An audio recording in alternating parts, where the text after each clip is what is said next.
Welcome back to the King's Information Network podcast, where we're reading the book Nothing Is Ever Easy. And without further ado, we're going to jump right into Chapter 7. My throat was dry from all the storytelling, so I paused, taking a drink of water saved from breakfast. David pressed into Stella's side. "You're allowed to take breaks, you know," he said in that sage way only a kid could manage. I smiled at him. "Thanks, David." "It's Dave. Only Stella calls me David." "That's a sister's right," I told him. There was no mistaking the pair as anything but. Same flaming red hair and blue eyes. My older brother Jonathan prefers John, and I always call him Jonathan anyway. "Well," Dave asked slyly, "what about half-sisters?" "You're only half-siblings?" Jay asked in surprise as I laughed. "It still counts," I said. "My father died shortly after I was born," Stella said. "Mama remarried a few years later and eventually had David. David's father ran afoul of the Three's men shortly after they took power." The boy snuggled even closer to Stella. "Yeah, George, that's our older brother. He took care of the family after Dad died." Then he scowled. "Until they killed him, too." "How did you two end up here?" Jay asked, the very question I had in my mind. George was working for the freedom fighters, apparently," Stella said with a heavy sigh. "But he wanted to protect David, Mama, and me, so he didn't tell any of us." Her face tightened for a minute as she looked down at her brother's head. This all made unfortunate sense to me. Bo's tiny network of the early days had expanded to a complicated system that spread across all of Tira and involved dozens upon dozens of people who didn't live at the second incarnation of Cavern Hall or our other location. Didn't do us any good when they showed up to kill him. Dave bit his lip, taking her hand. "They came at night," he said in a small voice. "They thought Mama was George." Stella squeezed it. "George just told me what was going on earlier that night. He was planning on making a run for it, banking on the idea that without him there, we'd be safe. It turned out not to matter, but he went to try and hold them off while I took David. They cut us off, though, and..." She shrugged. "I had an old sword of Frank's," that's David's dad, "and he had a knife, and things happened," she finished, as Dave shuddered, closing his eyes. Jay winced. She nodded. "We were both inexperienced, though, obviously, so they got us by catching David and shipped us off here." David's shoulders hunched. "I wasn't big enough to fight them off," he said fiercely. "It's not fair. Why'd they have to kill them? George was only working against them because they killed Papa." "No, Dave, it's not fair," I said. "But the Three doesn't seem particularly interested in what is fair, just what they want. They gain some of their power through people's fear of doing anything but what they're told to do. And that's why those of us who can fight back do." "Aren't you ever scared?" he asked. "Sometimes. I'm scared people will get hurt, people I care about, or even people I don't know as a result of my actions." I leaned in, dropping my voice. "I'm also scared Jay might get bored enough he starts flirting with me." Dave giggled despite himself. "Jez," he complained, "I'm being serious." "So am I, mostly. Some things do scare me, but someone needs to fight. I got nominated for that a long time ago, and now anything else just wouldn't feel right." The boy thought about that for a minute. "I think I understand. I know I'm too small to fight, but I would do anything I could to make the freedom fighters win," he said stoutly. "That's the spirit," Jay said. "What the Three don't seem to understand is that each time they hurt lives, they've helped create people who have nothing left to lose, like the four of us, and that we'll stop at nothing until they're gone and Tira is safe again." I reached out and ruffled Dave's hair. "It'll never be quite right again, but someday it will get closer." "You won't let them win, right?" he asked, patting it down again good-naturedly. "No way, no how," I promised. His face fell again. "Except we're all going to hang." "Don't give up hope yet," Jay said. "We've got some time, and our friends will do everything in their power to get us back out." "How did you end up here?" I figured turnabout was fair play in this case. "Well, they don't like people they catch blowing up a garrison and potentially inciting a riot." His eyes went wide. "You caused the big boom right before they brought you in?" Jay grinned in satisfaction. "Boom," he agreed with relish. I kicked him in the shin, chuckling. "Yes, that was us." The boy thought about it for a minute and then turned to me. "I think it's time to continue the story, so we can get to the part about explosions." I stood and stretched briefly, not wanting my muscles to completely lock up. "Sure, where was I?" "You and the others had just played hide and seek." I settled back in and let out a breath. "Then, I suppose the next thing was the announcement that the Three had made their move, giving us names." 4 days later, the friends were camped in various locations around Bo's desk. It was a fairly quiet afternoon, and they were doing their best to help him get through all the messages and paperwork so they could play another quick round of hide-and-seek before dinner. Some, not surprisingly, were doing more work than others. Bri pegged Jez yet again in the side of the head with a balled-up piece of paper. "Stop," she said. He hit her with another. "Brighton?" she growled as she looked up and got one square in the nose. "That's it. I'm gonna kill you," she said, struggling to get to her feet without dislodging a million papers and making a mess of the place. Before she could finish, Mick was in the doorway. "Bo," he said, voice filled with such unusual emotion for him that Jez couldn't immediately place it. Sadness? Apology? Instantly the room went silent as all eyes turned their way. Bo bit his lip, looking at what could only be described as lost. It happened? "This morning, word just reached us. Understandably, things have been..." Mick trailed off as Rye let out a quiet gasp. "The king and prince, both reported dead. And our new rulers? A sibling trio, Vladimir and Anika Oplin, and their half-brother, Soren Dakamar." Again, silence descended. "Well," Bryce said finally, completely serious for once, "I guess that means our job officially began." That seemed to spur Bo back into action, and he straightened. "Mick, I want to know as much about these three as possible, and I want detailed reports from everywhere they hit as soon as possible, too. I'll make an announcement at dinner. In the meantime, we'll start writing messages to our contacts and see how many we can get out tonight. Check if anyone knows anything about them." "Bo," Mick said sternly. "I'm fine," the captain said. "We knew this was going to happen." "Knowing and knowing are two different things." "Not now," Bo said fiercely as the other four exchanged glances, not entirely sure what to make of this conversation. Mick nodded, but he didn't look happy. "Fine," he said. "I'll get things moving." As soon as he was gone, Bo looked at the others apologetically. "I don't have time for hide and seek, but..." "Bo," Jess said, already exasperated with his attempt, "what do you need us to do?" He smiled gratefully and outlined what he needed, and the five friends got to work. The repercussions of the newly dubbed Threes takeover rippled throughout all their work for days and weeks. Jez's heart seized when she learned that Northwind had been taken by force, and the ruling family, who Colin worked for, had been killed, along with a lot of their soldiers. There was no direct word on her brother, but she had to assume the worst. Most of the rest of the country had gone down without a fight, primed by the assassinations Jez had found herself in the middle of, among many other small actions. Since Elworth was close, they did get word that Eladan was alive, but imprisoned, and the rest of his family under house arrest. Jez's heart ached for Virginia. She hoped her friend would stay safe until the freedom fighters were strong enough to act. On the lucky side, what contacts they had with the outside world all seemed to escape.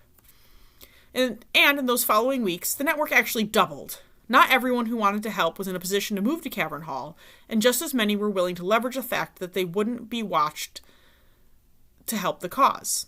Bo mentioned a new recruit in Bayesian who had already stepped up to coordinate the region about 2 weeks after the coup. In all, it was only just starting to settle down when Jez turned 19, marking almost a year at Cavern Hall.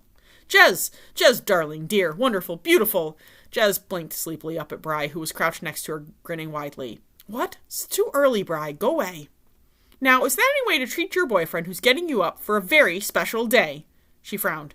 "What very special day?" Jez asked, yawning as she sat up, rubbing her eyes. "Jez, it's your birthday. You're 19 today." "It's my birthday," she echoed, doing some mental math before brightening. "It is!" He snorted. "I wouldn't just make up a date. Bo told me."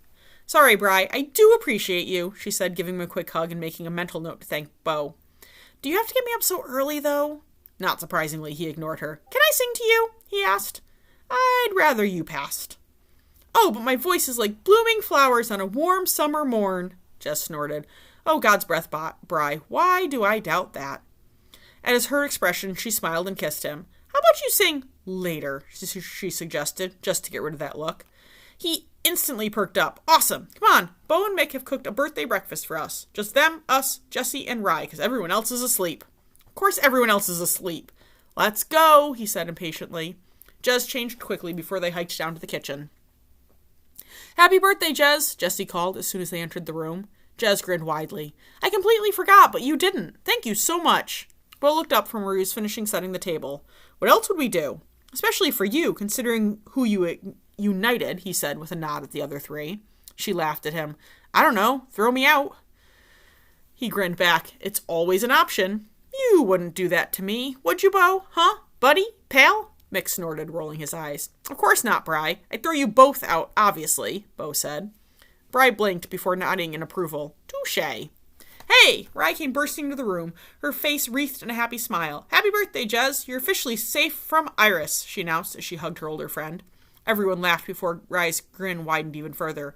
"Guess what?" "What?" Mick asked. "It's snowing!" "Really?"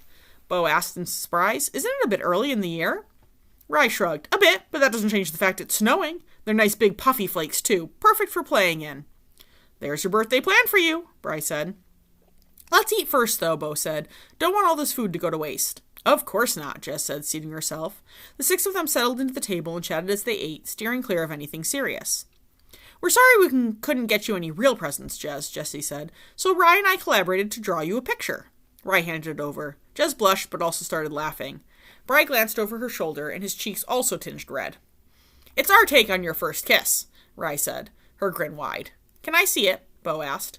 Jez handed it over wordlessly, and Bo bit his lip to keep from laughing at them. It showed Bry dipping Jez while kissing her.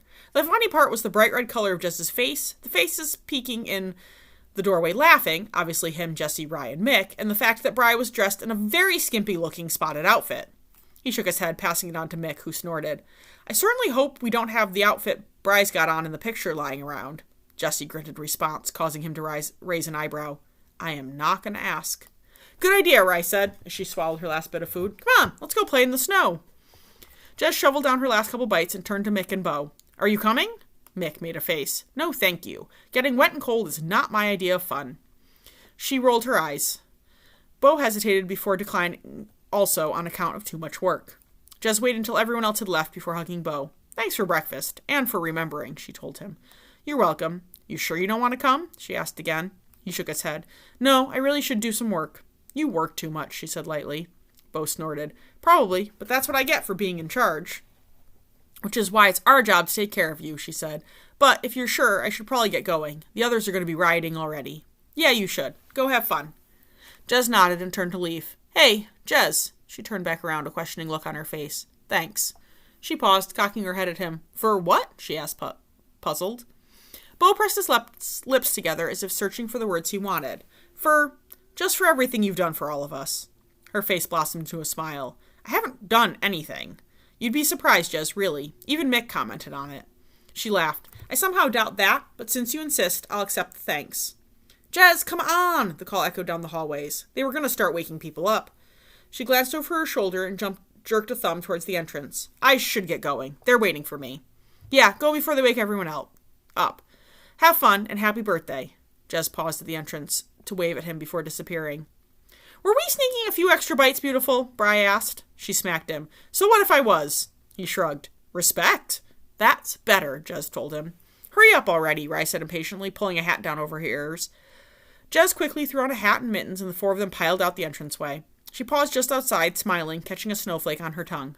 Surprisingly, there was already an inch on the ground. Pretty unusual for November, and it was still coming down in large flakes that gently coasted to the ground. Bo was right. It wouldn't stay. The weather would get too warm to keep it on the ground, but they could enjoy it while it lasted. What are you waiting for, Jez? Come on, Jessie called, already lying back in the snow, making an imprint of herself. With a wide grin, Jez hurried over to join them. The 3 girls were starting to try and shape their snow imprints to actually look like people when something hit Jez in the back of the head. Something very cold and wet. Brighton, she yelped, turning around to see her boyfriend standing a few paces away, an innocent look pasted on his face as he whistled carelessly. Yes, darling? The returned snowball caught him square in the chest. Hey, he protested, as if he had any leg to stand on. He scooped up a pile of snow and dumped it on her. She collapsed into giggles before grabbing him, dragging him down into the snow, and sitting on him. What are you going to do, huh, Jez? He teased. She grinned widely, grabbed his shirt collar, and started trying to snuff snow down it. Hey, he yelped again, before finally managing to tip Jez over and roll on top of her. She felt a distinct wave of pleasure at how long she'd managed to keep him down despite his larger size. The fighting lessons were paying off in more ways than one. Got you. Do not, she retorted before attempting to shove more snow at him. The 2 rolled around trying to see who could get more snow on the other. It was only broken up when Jessie grabbed Bry and Rye grabbed Jez, and each shoved a handful of snow down their shirts. Rye! Jez squawked as she squirmed to loosen it. That's cold. Cold, cold, cold, cold, cold. Bry hissed, scrambling up and then dancing around shaking at his shirt. Rye collapsed into a fit of giggles. The couple finally recovered and shot each other a glance before pouncing. Jessie was caught in the side of the head with the first snowball. Rye, a second later, got hit with her own. They froze in surprise, looking at Bry and Jez, both of whom grinned widely and fired off a second shot. Rye ducked, but Jessie wasn't so lucky, getting hit again.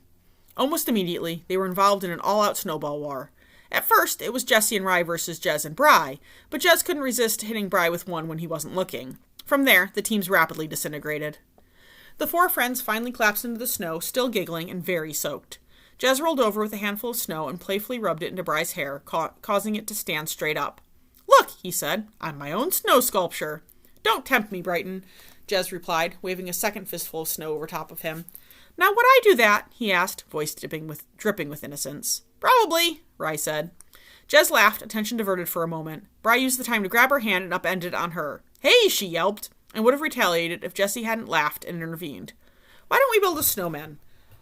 You two are even anyway. Bri and Jez eyed each other before he rolled over and kissed her firmly on the mouth. We're even, he announced. Jez grinned widely. We're even, she said to snickers from the other two. They all got up, brushing themselves off before collaborating to make a couple of snowmen. They weren't very large, especially since they'd spread the closest snow everywhere, but they were cute. They headed back inside shortly after that, breathless after another furious snowball fight. Rye had started by accidentally failing to put a snowman head on properly. Instead, it had somehow ended up splatting on Bry's back. He had thrown an entirely different mini snowman at her, and things had quickly fallen apart from there. Jez had a huge grin on her face. At dinner, Bri jumped on top of the dinner table, sang a song about her birthday, then dragged Jez up to kiss her soundly amidst rousing applause for the kiss and not the song. They ended the day, just the two of them. They retreated to the storage room they used for sword practice. Thanks for today. It was really wonderful, Bri. It was a group effort, he said, which was surprisingly modest for him. She raised her eyebrows at him.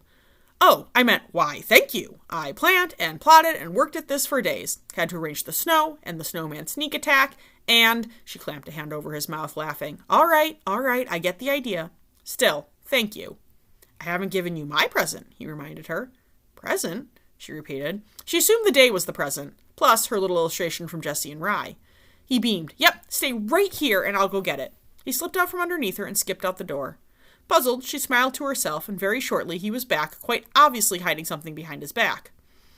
I realize it isn't the most romantic birthday present ever, but I did put a bow on it. He paused for effect before pulling it out from behind his back. It was a sword with a bright pink bow, possibly the gaudiest Jez had ever seen, on it. I asked Bo to add it to a list of things to get during the last provisioning trip. I think it's brand new. Or new enough? He trailed off, looking anxious. Do you like it? She set it out of the way and pulled him into a hug, feeling a flood of warmth at the thoughtfulness of all her friends. It's great, Bri, she said, trying not to choke up. And the bow really makes it. It does? Thank the gods for Bri, as the urge to cry vanished and she laughed instead. No, not really, but I appreciate the thought. I could try for a jewelry or something next time? What in the world would I do with jewelry? She asked. This is practical and mine, and I love it, just like you. She pulled him down for a kiss. Thank you. It was nothing, he said, legitimately modest for once. I know it means more when it's yours, you know? And you've definitely graduated to a real one, full time. She glanced at the sword and nodded. I do. Come on, let's head to bed. Maybe we can break in my birthday present tomorrow. Jez bent down to pick up the sword, briefly running her fingers over it. I was hoping maybe we could have a replay of Jessie and Bri's present instead. She grinned, taking his elbow as he offered it. Even with the leopard outfit. For you, I'd wear anything, he said gallantly. Annie, I'm trying to eat. Ren was also trying to keep his patience. Your point? I'm not stopping you. You're staring at me. That's not a crime. He almost laughed at that and the unintentional irony, but decided he didn't feel like getting into it. That may be true, but it still makes it difficult to eat. Aw, Renny, but I like watching you. I've noticed, he said dryly. Are you sure you can't eat while I watch you? Even as she asked it, Ren saw the spark of something teasing, like maybe she was riling him up on purpose, and not because she just wanted to be Annie and watch him eat. His eyes narrowed, and he opened his mouth to ask, Annie, I see you two are having fun.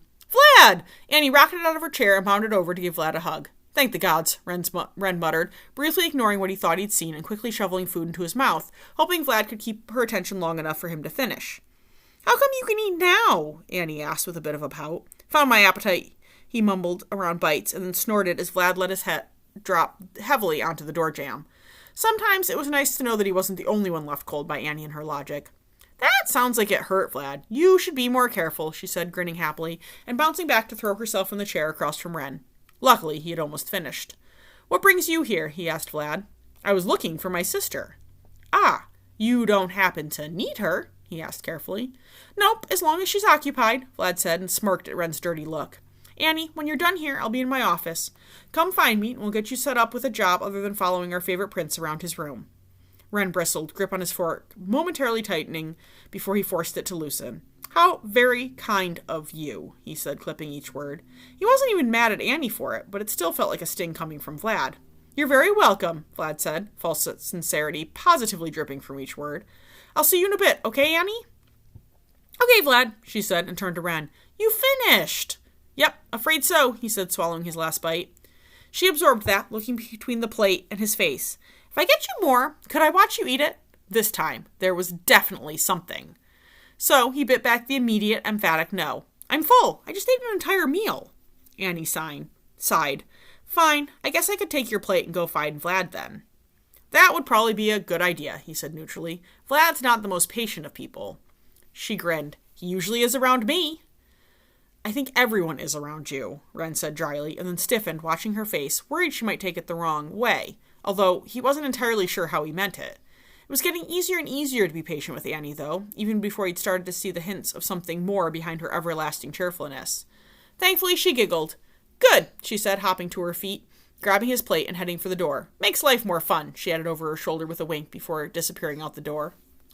He sighed, sagging in his chair. In some ways, Annie was a breath of fresh air, and in other ways, she sapped all the energy from him.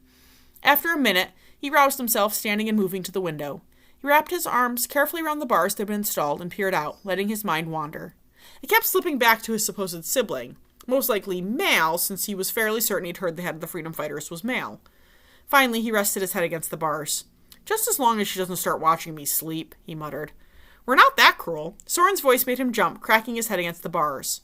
Ow! God's breath, Soren, he growled, turning. Soren smirked, looking at least a little sorry.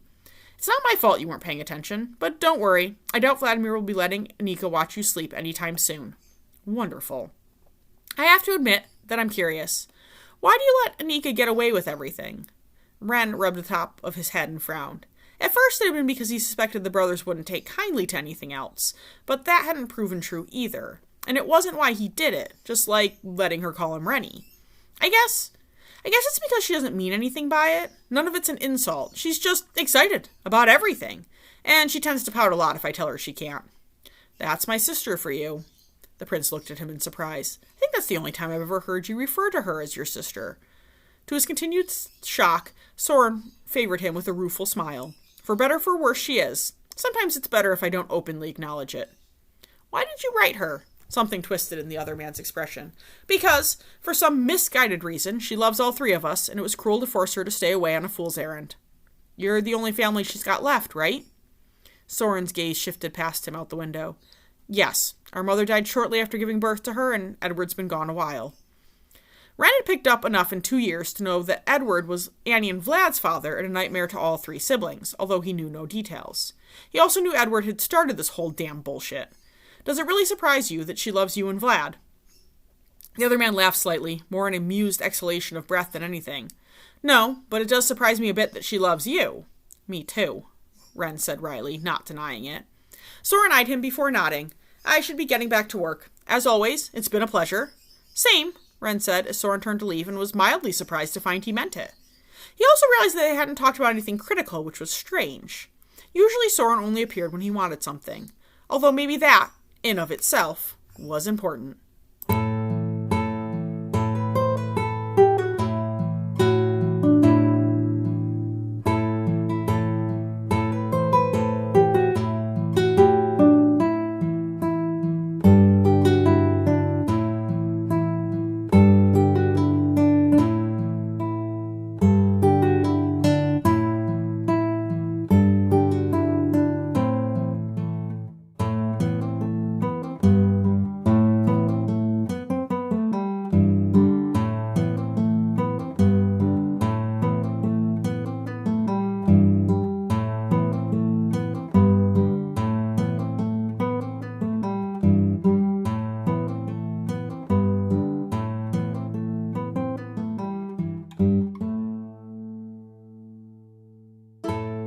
Chapter 8. Dave giggled. You were extremely silly, he informed me. I got up to stretch. We were younger, in more than just age. But not much has really changed, has it, Jay? My partner in crime matched my grin. Not at all. Just picked up a few goofballs and lost a couple. You sound like you had a lot of fun, Stella said, looking amused. We sort of needed to, as a stress reliever. Was it hard being cooped up in just the immediate area around Cavern Hall, she asked. Sometimes.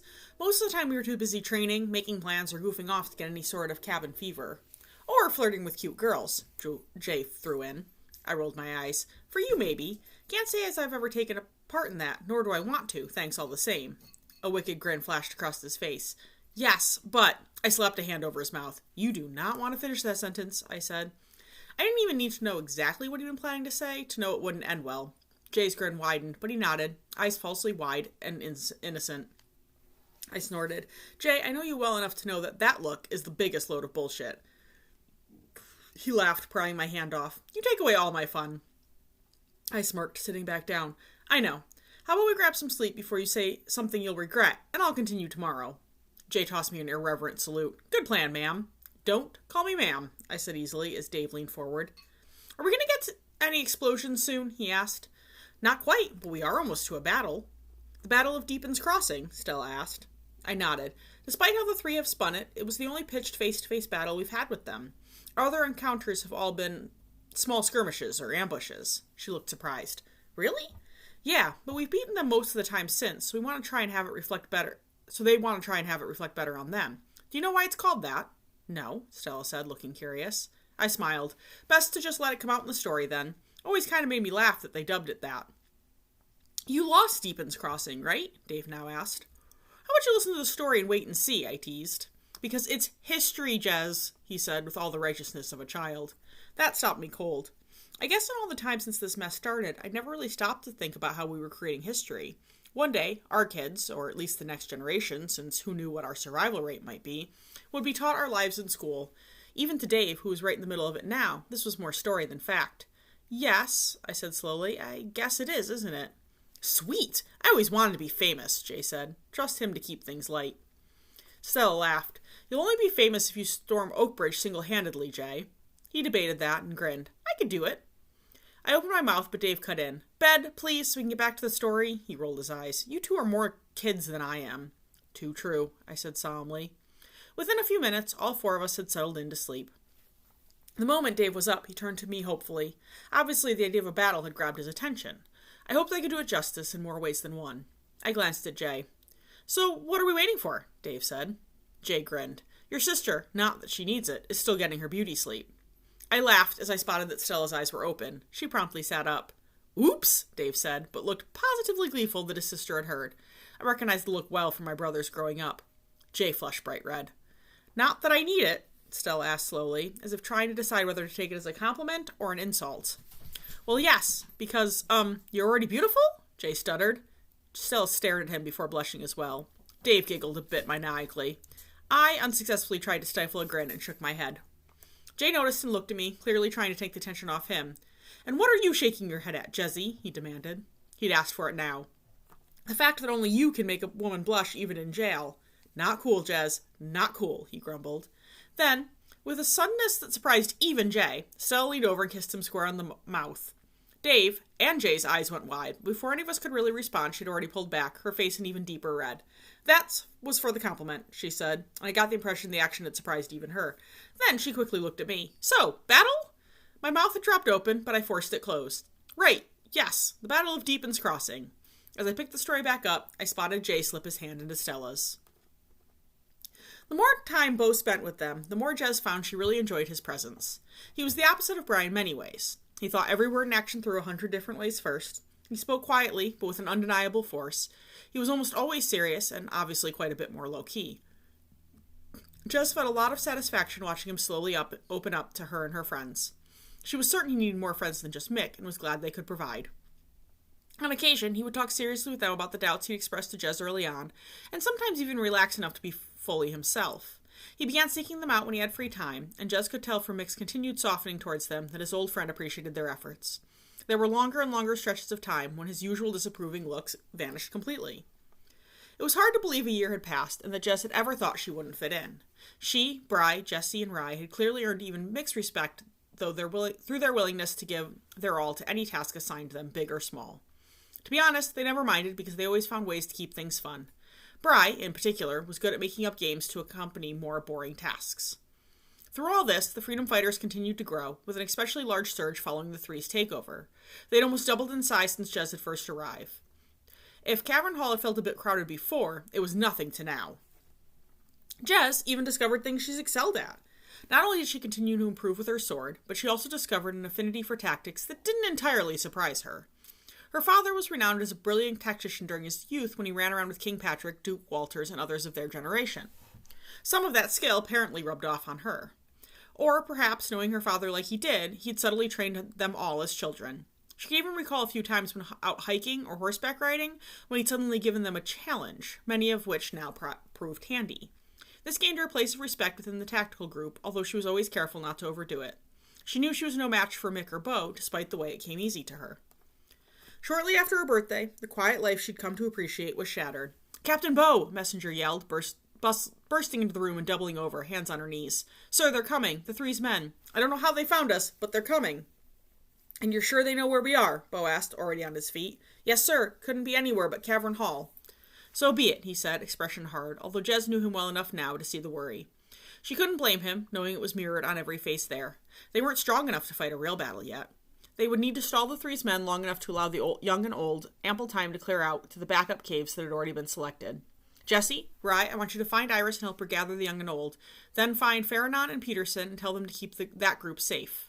Any parents who feel they need to accompany their children are, of course, more than welcome to. Mick, take Jez and Bry and start getting everyone roused and ready. People are allowed to pack a few personal belongings as long as it won't hinder them in battle, or they can pick them up during our escape. The rest of you, let everyone know that we're gathered in the main room in half an hour. Go, get your things." A chorus of "yes, sir" greeted this, and everyone hurried off to their assigned tasks. Within the allotted time, everyone, but those escorting the young and old, were gathered. As soon as Bo hopped onto a table, everyone went silent. "I'm sure, by now, you have all heard that the three have discovered our location. I know we're all thinking the same thing. It's too early. I hate to admit that it's true.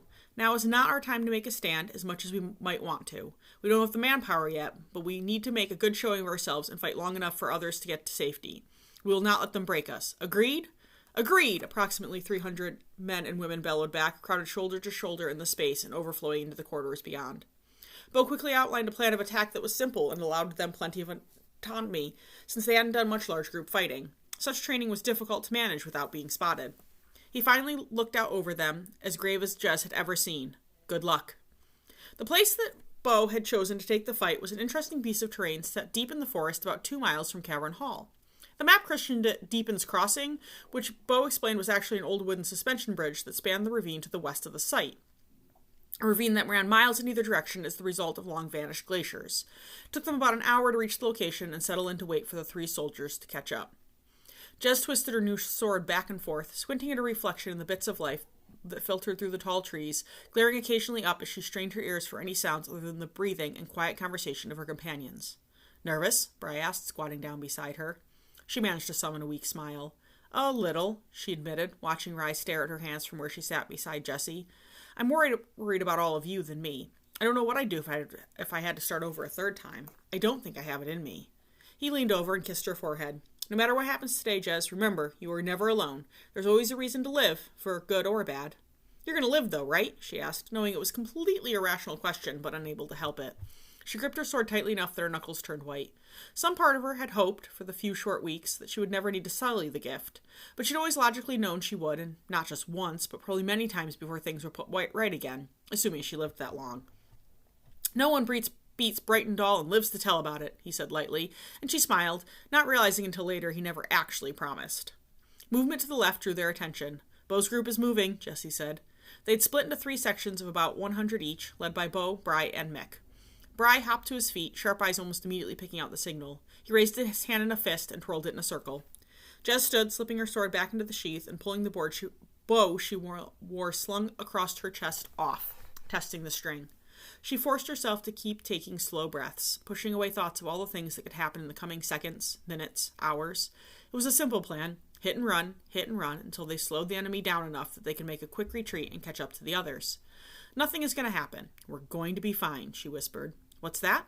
Bry asked, obviously distracted. "Nothing. I'm ready." That drew his full attention, and he smiled at her, almost sadly. No one's really ready for their first battle. "When was yours?" "We had a run-in with the 3 before we rescued you, before any of us really even knew what we were fighting." "I'm as ready as I can be," she amended. He reached over and squeezed her hand. That's all I can ask, and I might be a tad biased, but I think you've been well prepared. She cracked a smile. You might be, yes. Okay, everyone, you know our jobs. Hit their left flank as hard as we can. As soon as you hear the signal, pull back and regroup. There's our sign. Good luck. He made a quick motion, and their group fell into 3 loose rows, creeping forward towards where they knew the 3 would be on the march north.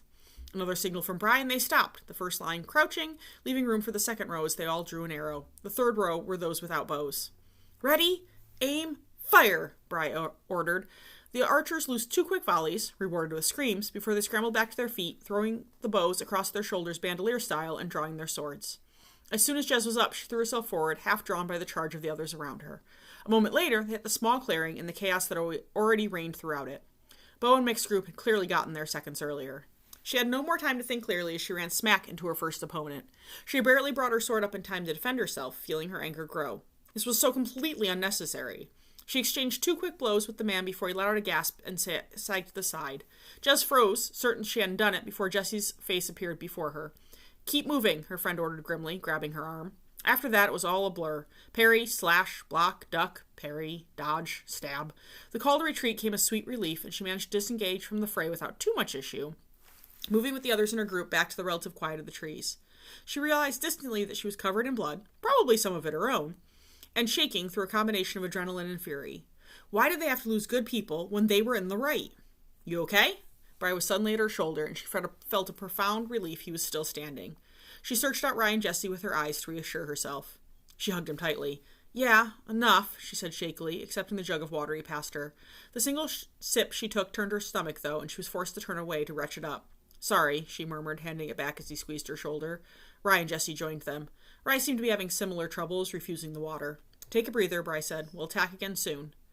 The break included a systematic pullback, staying just out of the enemy's sight as the others continued to hit them. After far too short a time, Bri held up 2 fingers. Quickly, their group finished cleaning their weapons and readied themselves for round 2. They didn't dare use the bows again for fear of hitting their own in the melee. When he dropped the last finger, the group charged back into it, slamming the 3's men in the side, although the wall against them barely buckled again under the pressure. Jez met another soldier and slashed, surprising herself when he immediately went down. After that, the battle fell into some sort of strange routine. They were leading the soldiers away from Cavern Hall. That she knew distantly from the plan, but it was still hard to recognize the bigger picture and all the fighting and death and pain. They hit and ran twice more, at least that Jez could remember. The 3 had sent an overwhelming force against them, so even on the 4th charge, their line held strong against the freedom fighters. Suddenly, the area directly in front of Jez cleared, and she had a moment to study the raging battle. She spotted Bri a short distance away almost instantly. He was deeply involved in a duel against someone wearing officer stripes. Jessie watched his back, fighting off her own opponents. Jez could tell Bri was tiring, though, so she started fighting her way towards her friends. She was intercepted halfway there, and it took precious time to dismatch the man. Finally, she ducked beneath his blow and speared him in the stomach. She pushed the leaden body away, moving forward again. A soldier had gotten past Jessie, and although she threw himself on his back before he could stab Bri through, the pair staggering past momentarily drew Bri's attention. It was all the officer needed. A second later, Bri went down. A second after that, Jessie shoved the first soldier's dead weight away from her, spun, and stabbed her blade deeply into the officer's back. Another second, and it sunk in. Then, Jessie was grabbing her around the middle. Don't, Jez, don't, she gasped. But he's still alive, she said desperately, needing to believe it. Already, the soldiers closed in on them. Jez was blind to it, gaze focused on Bri. Even if that's true, it's too late. Jez looked at Jessie, then back at Bri, and the world went very crooked. The next thing she was aware of, someone had grabbed her forearms in a tight grip. Damn it, Jez, it's me. Stop it. The same someone was shaking her, and slowly her vision came into focus. Jessie stood in front of her, their faces only a couple inches apart. Oh, thank the gods. Welcome back. What? Jez asked, voice cracking like she'd been screaming. We lost you for a while there. Jessie forced a brief smile. You were a lot. We have to go. The call came for the final retreat. Rye and Duncan, who Jez had met her first day in Cavern Hall, were currently keeping their opponents away. I can't, Jez croaked. We can't hold out much longer, Rye said, voice as ragged as Jez's heart. We have to retreat while we still have support. We can't leave him. We have to. Bo wouldn't thank us if we got ourselves captured or killed for him like this. You know that, Jez. And that cut? Jessie didn't need to finish the thought for Jez to know she believed there was no chance of him surviving. 2 soldiers broke through Rye and Duncan's protection, and Jessie and Jez quickly finished them off. With Bri gone, Jez, we need someone to lead us. She stared at her friend, not comprehending. Why was Jessie telling her that? We need to leave right now. Duncan said, urgency making his voice higher than usual. Jez swallowed, looking between them. As much as she wanted to believe Bry was still alive, waiting for them just on the other side of the soldiers, she knew she couldn't sacrifice or even risk the lives of these three, or any of their forces, for that small, small hope. "Let's go," she said, turning away from him, from that still so brand-new happiness, and towards the forest. She swiped at her face and smeared blood, grit, and tears with no real effect. The foursome fought their way through another group of soldiers, and then were abruptly out of the combat. Duncan briefly conferred with one of the other freedom fighters, then turned back to the trio. "Jez, Kilo says we're cut off from the others," he said wearily. "What are you talking about? We can escape the way we came." "I guess we moved off course. Deepen's ravine is over there. We're literally trapped." Jez pulled up a quick mental map of the area. "Rye?" "I'm not sure," her friend said. "I have no idea how far we traveled." "Okay, guys, keep a step ahead of the soldiers. I'll be back shortly." "Jez," Jessie started, and she abruptly could read all three faces. They thought she was going to go back anyway, to get herself slaughtered. What had she done out there? "I'm trying to save lives," she said as gently as she could. "Jessie, you're in charge." "No, whatever you're doing, we do it together. Duncan, can you keep everyone together and retreating?" "Yes, of course," he said, doubt lurking in the back of his gaze. Jez was too tired to argue. "Then let's go." She took off at a sprint towards the ravine, her two friends on her heels. "What are we doing anyway?" Jessie asked. "If we're lucky, Deepen's crossing is close." Her eyes widened in understanding. "That would be incredibly lucky." "We've earned a bit of that right now," Jez said grimly. A minute later, they burst into the clearing along the side of the ravine, and all three hastily scanned up and down. "There," Rye said, spotting it first, about a half-mile south of their location. "That might be doable," Jessie said. "Come on." They raced back and told Duncan the good news. "You and Kilo get everyone across, and whatever you do, keep moving. You'll rendezvous with the group a bit further north." "What about the three of you?" "We'll catch up, but the army's gaining too fast. We need to slow them down," Jez said. "Good luck," he said, before turning and running off to get the others moving in the right direction. The trio unslung their bows, and Jez quickly tested the string before drawing an arrow. "Ready?" "Ready," they both chorused. Before the Forerunners met them, she glanced at her friends. "What did I do, after you stopped me from getting to Bry?" she asked quietly. "Now's really not the time. I need to know. I need to know if there's something wrong with me, and that you two trust me right now." "Of course we do," Jessie said firmly, as Rye leaned into her. "What you did out there, that was a nasty combination of pure anger and grief, and I'm not at all worried about your state of mind." She smiled crookedly. "Just get us out of here in one piece." "Deal," Jez said, relief coursing through her, and then she fired off her first arrow. As soon as she reloaded, she sent a second and then a third as the three friends backed slowly away. "And break!" On that, they turned and sprinted back towards the bridge, hoping they bought the others enough time to get across. "Stop them!" came a call from behind, but the girls had the lead. Finally, they burst into the clearing by the bridge. "They're gone," Rye reported. "Thank the gods," Jessie muttered as they raced up to it. "Mr. Deepen would kill us for that." "Mr. Deepen is long dead," Jez said. "Get going." "It makes more sense for me to be last," Rye said. "I'm the lightest and have the best balance." "We don't have time to argue," Jessie said, darting back across the clearing to take a Forerunner by surprise with a sword through the chest. "Fine," Jez said, and grabbed Jessie's collar, heaving her over to the bridge. "Go and take our things." She and Rye shoved their bags into Jessie's hands. "Make sure this stays attached to that side." Jessie gave her a skeptical look, but hurried across the bridge. Before she was even across, Jessie chopped through the railings and then started across, arm held out for balance. She didn't think too hard on it, knowing if she did, she'd freeze. Rye moved about 3 feet out and threw herself down flat. "Get down, Jez," she yelled. Then she tightened her grip on her knife and with 2 swift chops cut the thing loose. Jez had just enough time to drop and grab the bridge before the world lurched out from underneath them. She braced herself, her entire body jarring as the bridge hit the far side and bounced off. Instantly, the young woman glanced down, happy beyond words to see Rye still attached in the process of awkwardly sheathing her knife and starting up. "Hurry!" Jessie yelled, and Jez looked over her shoulder to see the archers lining up on the far side of the bank. In the second she looked, one gurgled and toppled off into the ravine. Jessie had their backs as much as she could. Jez returned her gaze up the side of the cliff and began scaling the bridge like a ladder. One of the slats broke underneath her halfway up, but she had a solid grip on the ropes and managed to do nothing worse than swing. Finally, she was scrambling over the top. She rolled to her feet as soon as she'd gained some equilibrium and unslung her bow, helping Jessie keep them at bay while Rye made it the rest of the way up. As her friend's head appeared over the lip of the cliff, Jez dropped her bow and helped her haul her the rest of the way up. "You okay?" "Just wonderful," she grunted. "Come on, let's get out of here before they figure out some way to follow us." Jez gestured them ahead of her, scooped up her pack, and followed. "So, what job did you give Annie that she can't screw up?" Vlad asked Soren as he entered the room. "If she puts her mind to it, our sister could screw up just about anything," he said. "Is there a reason you're waiting for me in my office?" "We need to talk." "Do we?" Soren said, keeping his voice mild. "What job did you give Annie?" he asked again. She and Jackson will be in charge of morale-boosting activities both here and in Greensward for the foreseeable future. I think it suits her sister quite admirably. Jackson, not so much, but that's what he gets for being merely a lieutenant and Anika's favorite. Vlad frowned. I can think of much better uses for Jackson. I'm sure you could, but for now, he's Anika's assistant. It'll make them both happy. I don't like it. You gave me the task of assigning her a job. That does not give you permission to whine when it doesn't work out the way you wanted. What do we need to talk about? Ren and our sister. What about them? We're using her for our own gains. And she gains the man she loves. I see nothing wrong with this equation, Soren said. Except Ren can't stand her. Soren made his way to his desk chair and settled back into it, steepling his fingers. It's a bit late to be thinking of this now, he said simply, instead of the 20 things that immediately crossed his mind. Like the fact the prince definitely didn't hate Annie. We could just kill him. We're doing fine as rulers. You can't have it both ways, Vladimir, Soren said, and at his brother's confused look, he sighed. First, you're worried about forcing our sister into an uneven marriage, and now you want to kill the man she loves more than anything, just like that?